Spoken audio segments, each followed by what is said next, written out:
Hi guys, so I'm going to do something a bit different. I'm going to do a movie review of Superman and the Mole Men from 1951. So this is the first Superman movie if you don't count the two serialized ones from 1948 and 1950 with Kirk Allen as Superman. And this is also the first DC movie released in theaters if you don't count the serialized films. So this is the poster for it, and the cast was director Lee Sholem, script written by Robert Maxwell Whitney Ellsworth. George Reeves played Superman as Kal-El Clark Kent slash Superman. Phyllis Coates was Lois Lane. Jeff Corey was Luke Benson. Walter Reed played Bill Corrigan, and who was the mine foreman. He didn't play two separate characters. Bill Corrigan was the mine foreman in the movie. J. Farrell McDonald played Pop Shannon. Stanley Andrews is the sheriff. Ray Walker is John Craig. Hal K. Dawson is Chuck Weber. Phil Warren is Deputy Jim. Frank Reacher is a hospital superintendent. Beverly Washburn plays a child who gets scared by the mole men. Billy Curtis plays a mole man and is uncredited. Jerry Marin plays another mole man and is uncredited. And Byron Folger plays Jeff Reagan, who's uncredited.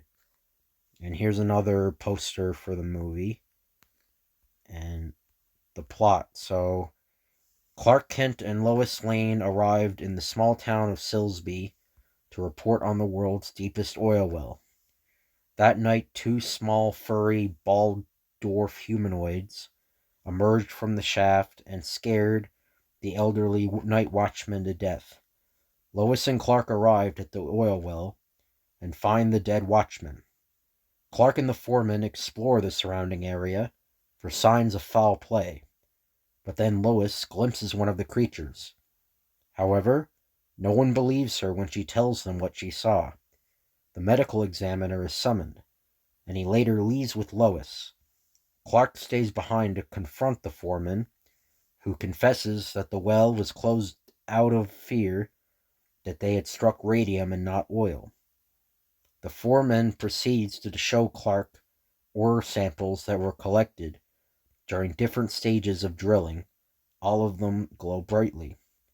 Meanwhile, the two mole men explore the town, but the residents become terrified because of their peculiar appearance and the fact that everything they touch glows in the dark due to phosphorescence. Soon, an angry mob forms, led by the violent Luke Benson, who's played by Jeff Corey, and he's an asshole in the movie. He's not very nice. I'll talk about his crimes he does later on, but to kill the monsters, Superman, or quote unquote monsters, Superman George Reeves stops Benson and the mob and saves one of the creatures in midair after it is shot from the top of a dam. While Superman takes it to the hospital, the second creature returns to the wellhead and disappears down its shaft. A doctor announces that the injured creature will die unless it has surgery to remove the bullet. When a nurse refuses to do so out of fear, Clark volunteers to assist. Benson's mob arrives at the hospital, demanding that the creature be turned over to them. Superman stands guard outside the hospital with Lois, but a shot is fired from the mob and narrowly misses her.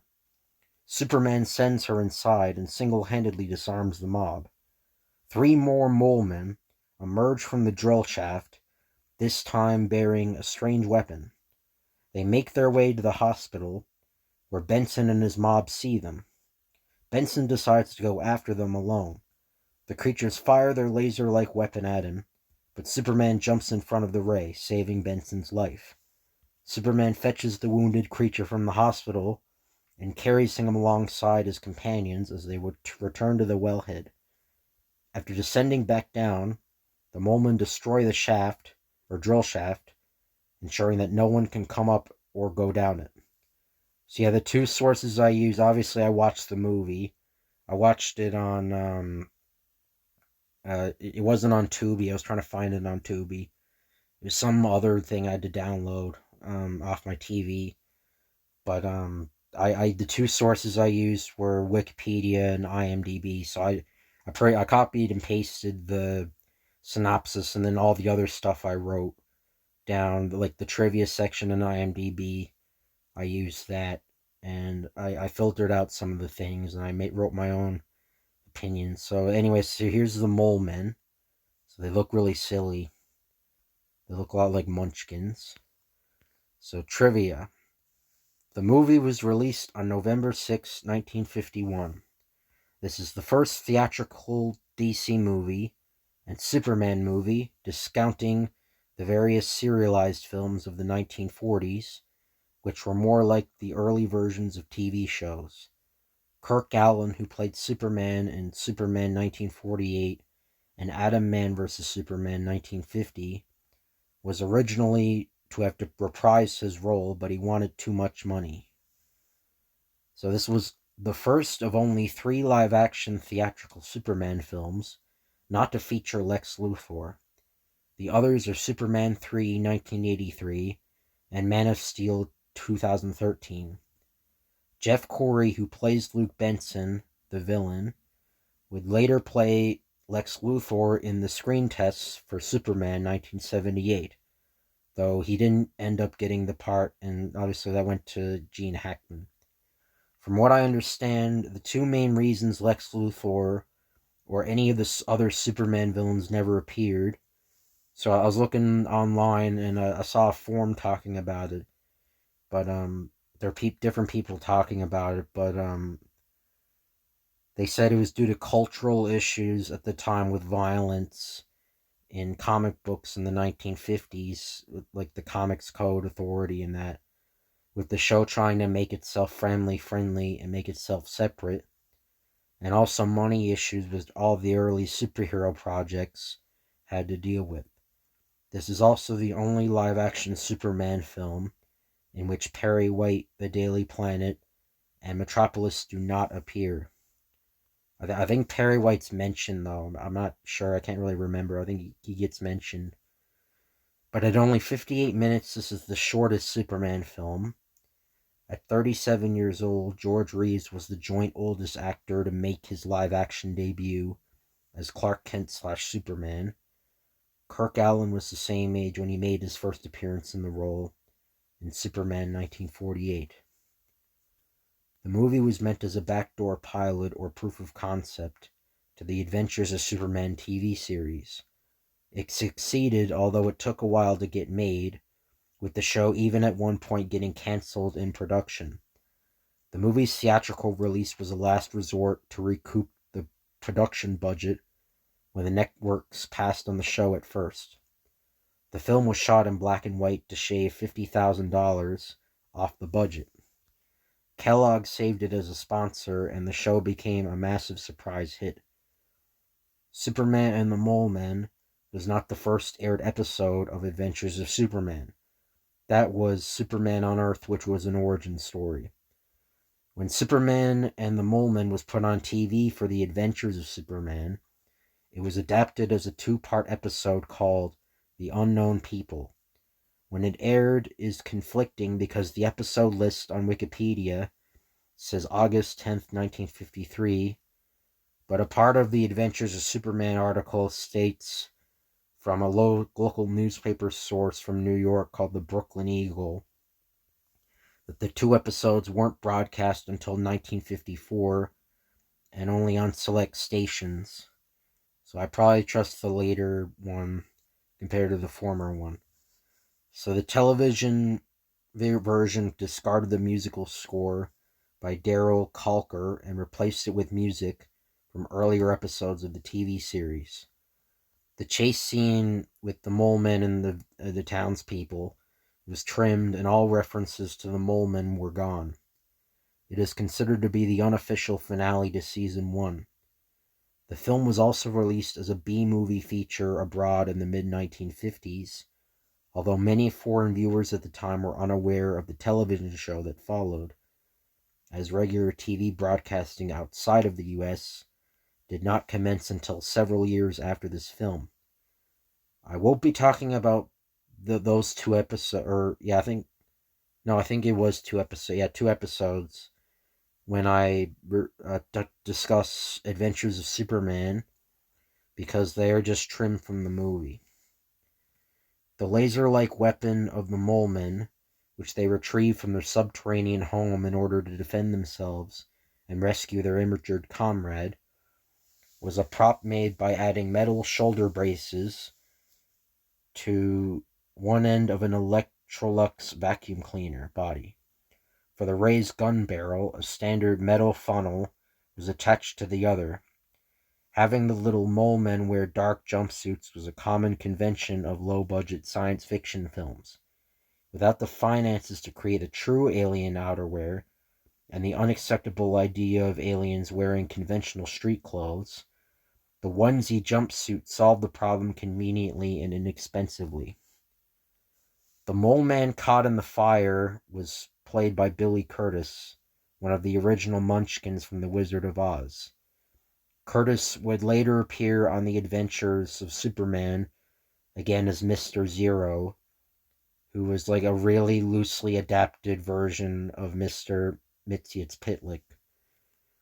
The image of actors George Reeves and Phyllis Coates on the theatrical release painting, or poster, is a painting derived by reversing a publicity photograph image of the two actors, with Superman's emblem then reversed in order for it to read correctly. According to the director Lee Sholem, both Phyllis Coates and George Reeves were knocked out cold on the same day in fights involving the stuntmen.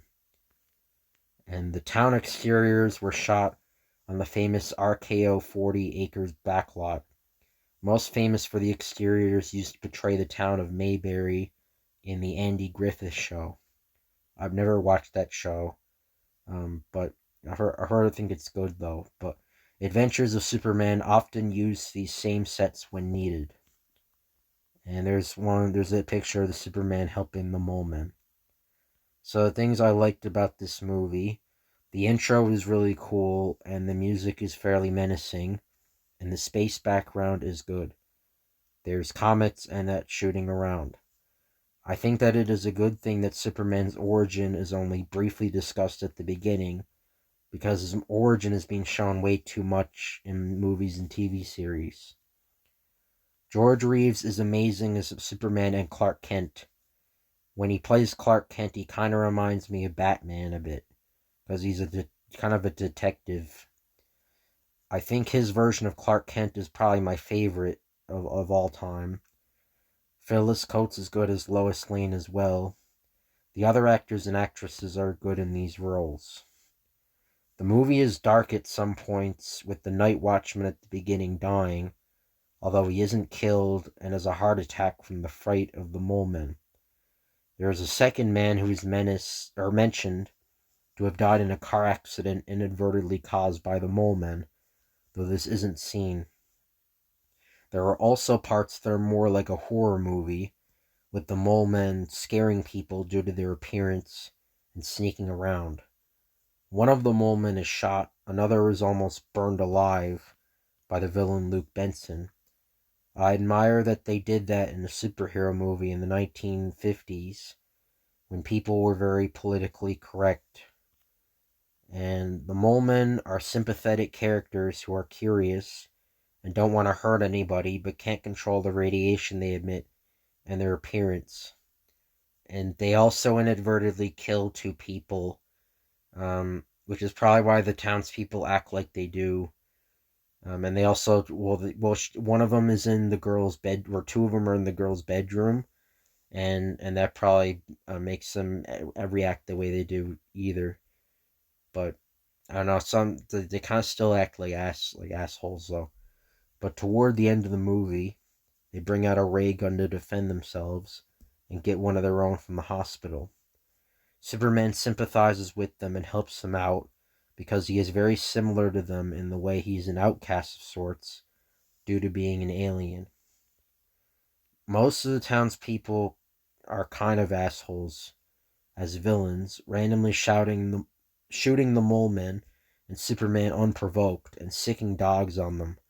Luke Benson is especially an asshole, being rude, assaulting, and trying to kill Superman, bossing people around, causing property damage, arson, attempted murder, threatening to kill a sheriff, and assaulting said sheriff as well as putting him in jail, assaulting a woman with Lois Lane, having no qualms about killing the mole men. He does show remorse at the end when Superman saves his life from the mole man's ray gun, but Superman does not forgive him and tells Benson that saving him was more than you deserve. I like the lesson of this movie that people should be less fearful or discriminate against others regardless of what they look like or appear to be, and people should be more understanding. Superman calls out the townspeople acting like Nazi stormtroopers, and that they were the ones who invaded the mole man's home by drilling the oil well. And here's another scene of Superman and Lois Lane. And things I dislike, the movie is pretty low budget, which can be seen in the costumes of the mole men. The ball cap they wear looks really bad and obvious. Sometimes you can see the zipper on the back of their suit. Overall, they look really silly. And a nitpick I feel that Clark Kent shouldn't have been the one helping to operate on the shop mole man. It gives his identity away due to the radiation that the mole man emits. Him not being a surgeon, although he was with a doctor. Well, Superman probably knows how to do surgery, but Clark Kent publicly wouldn't know because he's a reporter. And it should have been Superman. And another nitpick, I wish we could have seen where the mole man lived underground, but I understand they didn't have the budget to do that. And there's another scene where they want to kill the mole man in the hospital. And that the guy with the mustache is supposed to be the villain Luke Benson, trying to shoot Superman. And some errors I found on IMDb. So at around 12 minutes, when Lois Lane describes the mole men after her first encounter with them, she describes them as having human heads with the bodies of moles. The only costume the actors playing the mole men wear is a dark, presumably furry suit that conforms to their human shape. A few times during the film, the zipper on the back of the costumes can clearly be seen. At around 30 minutes, when the mole men are chased and trapped on top of the dam, it is nighttime. After they get away from the dam, they are being chased again and it is clearly daytime. At around 51 minutes, when Clark runs into the alley, the same one that is in Metropolis, there are two 55-gallon drums at the entrance. The second time, there is only one. And there's an image, I think they're looking into the little girl's window, the mole men. And in conclusion, overall, I think this is a very good movie with deep themes. If you like old movies from the black and white era, it's low budget and the mole men look very silly, but I would still recommend it for people to watch. I would not recommend watching it for comedic purposes, as there isn't much ridiculous stuff besides their costumes and them running around sometimes. But I give this film a 4 out of 5. So I hope you guys enjoyed the video. I don't know how much I'll be posting movie reviews. They take a lot longer to do than the comic readings. But, yeah, if you have any movies or TV series you want me to talk about, or anime or animated things, anything like moving, images or anything, just let me know in the comments. If you guys could like, comment, and subscribe, that'd be appreciated. Thank you all for watching, and I'll see you guys later.